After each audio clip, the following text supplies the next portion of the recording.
তাহলে সবাই সবার জন্য দোয়া করি আমরা ইনশাল্লাহ, তাই না? ঠিক আছে তাহলে ভাই, ভালো থাকেন। আসসালামু আলাইকুম। নগদ খোলা আছে তো, নগদ নাম্বারটা একটু বলেন তো। 018 8 14 62 27 28। 27 28। এই কারণে বান্ধা রাখছেন। মেরুদণ্ডে কোনো দাগ টাগ আছে এখনো? হ্যাঁ, মানে সংসার উপার্জনের মানুষ একটাই, কিন্তু আমার এখন ছেলে একটা আছে, যে ছোট ছেলে লেখাপড়া করছে না। আসসালামু আলাইকুম। ওয়ালাইকুম আসসালাম। ভাইজানের নাম কি? মোহাম্মদ চান আলী। তাহলে আপনার বর্তমানে কি সমস্যা?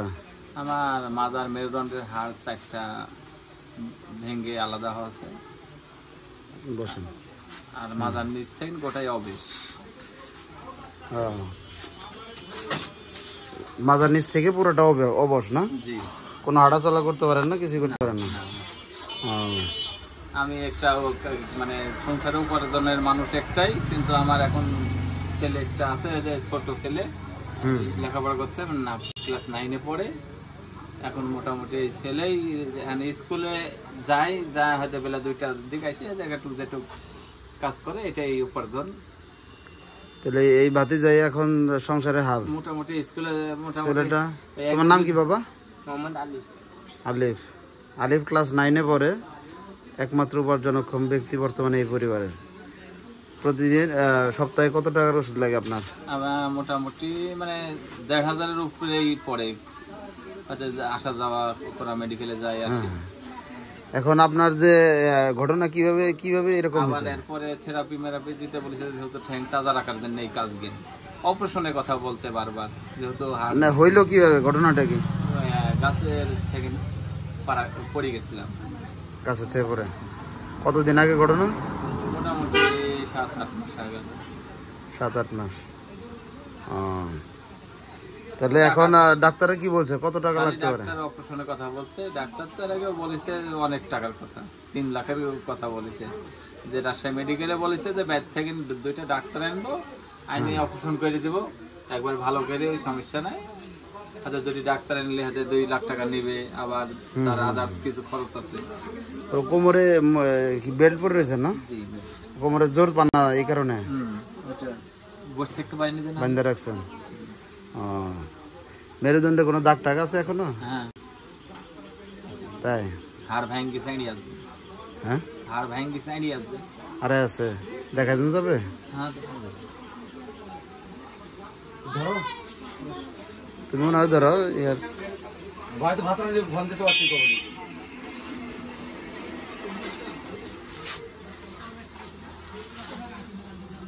হ্যাঁ, হাড়টা বাঁকা হয়ে রয়েছে, এই যে হ্যাঁ, এই জায়গায় উঁচু হয়ে রয়েছে, মানে এইটা এখন সোজা করতে হবে। মানে সোজা এখন, আগে মেলাখানে মানে বের হয়েছিল বহু, তাই এখন মানে একটা মালিশ ব্যবহার করছে, ওই মালিশটা ব্যবহার করে অনেকটা একটু। তো ভাই আপনি কি লাগে? আমার ছোট ভাই। তাই? কতদিন ধরে ভুগতেছে এরকম? আমার তো আগে টাইম ধরা নাই, 7-8 মাস। আমি তো মনে করি বেশি।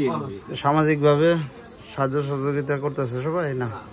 ওই আমরা ছিলাম এমপি সমাজে, ওরা এমপি সমাজে ছিলাম, এমপি সমাজ থেকে ওরা বের করে দিছে। আমরা যেহেতু আমার বাপ দাদার জন্ম অংশ বিএমপি করে, ওরা আওয়ামী লীগের কারণে আমার সমাজ থেকে বের করে দিচ্ছে।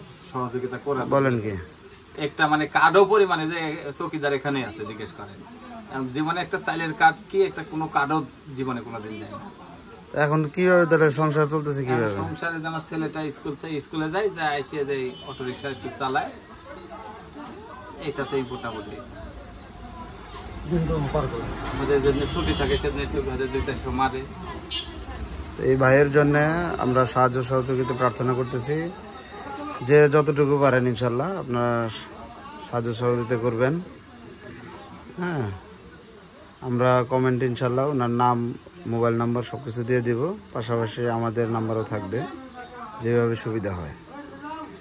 আপনার নাম্বারে বিকাশ রকেট খোলা আছে না? নগদ খোলা আছে। তো নগদ নাম্বারটা একটু বলেন তো। 018 8 14 62 27 28। 27 28 এই নাম্বারটি দেওয়া থাকবে কমেন্ট বক্সে ইনশাল্লাহ। তাহলে ভাই ভালো থাকেন, দোয়া করি ইনশাল্লাহ। আলহামদুলিল্লাহ। ঠিক আছে ভাতিজা, বাবারে দেখো। হ্যাঁ, বাবা মা ছাড়া তো কিছু নেই। ছেলেটাই ছাড়া তো আমার কোনো উপায় নাই। ছেলে যদি না থাকতো তাহলে তো আমার সেটাই। তো মেম্বারের কাছে আসছিলেন সাহায্য সহযোগিতার জন্য। ঠিক আছে, এটি পুঠিয়া উপজেলার বানেশ্বর ইউনিয়নের 3 নং ওয়ার্ড। তো ওয়ার্ড মেম্বার আপনার এখন ভাইয়ের জন্য একটু আবেদন করবেন, আপনার বক্তব্যটা একটু বলেন। আমার বক্তব্য হলো, ইনি খুব অসহায় অবস্থা, গরিব মানুষ। এটা মেরুদণ্ডের হাড়টা মানে ভেঙে গেছিলো, খুব অসহায়, মানে চিকিৎসার মতো তার কেউ যেখানে ছোট বাচ্চা লেখাপড়া করে, এই ফাঁকে অটো চালা বা পারিবারিক দিয়ে আর্থিক দিক খুবই অসহায় মানুষ। সরকারি অনুদান সাহায্য যদি পারেন একটু হেল্প করেন, সরকারি বেসরকারি হ্যাঁ ব্যক্তিগতভাবে ব্যক্তিগত যে যা পারেন আপনারা সহযোগিতা করেন। সেটাই, আপনারাও দেখবেন ইনশাল্লাহ, আপনাদের যতটুকু পারেন। আপনারা সমাজবাসী আছেন, তাই না? আমরাও চেষ্টা করবো ইনশাআল্লাহ, যতটুকু পারি আমরাও চেষ্টা করবো। আর শুনলাম ওনাকে সমাজচ্যুত করা হয়েছে, বা কি করা হয়েছে শুনলাম সমাজ থেকে। ওনার প্রতিও নির্যাতন অনেকটা হয়েছে, আর্থিক দেখা যাচ্ছে। আপনারা এখন ওটা পুষাই দিবেন ইনশাল্লাহ। ঠিক আছে, ওই BMT এখন কারণে এই কাজগুলো হয়েছে। গাড়ি পরিমাণ চালাতে দেয়নি ভাই। এই 15টা বছর ধরে যে গাড়ি রাস্তা চালাতে সেগুলো পুলিশের ধরে ধরে নিয়ে যায় গাড়ি। এটা অনেক নির্যাতন, অনেক সবাই সহযোগিতা। ওনার নাম্বার নিছি, নগদ নাম্বার নিছি। তো দেখা যাক ইনশাল্লাহ মানুষ ইতি করবে। আর সরকারিভাবে ঠিক আছে, মানবিক একটা একটু লক্ষ্য রাখবেন সবাই। সেটাই। তাহলে সবাই সবার জন্য দোয়া করি আমরা ইনশাল্লাহ, তাই না? ঠিক আছে, তাহলে ভাই ভালো থাকেন, আসসালামু আলাইকুম।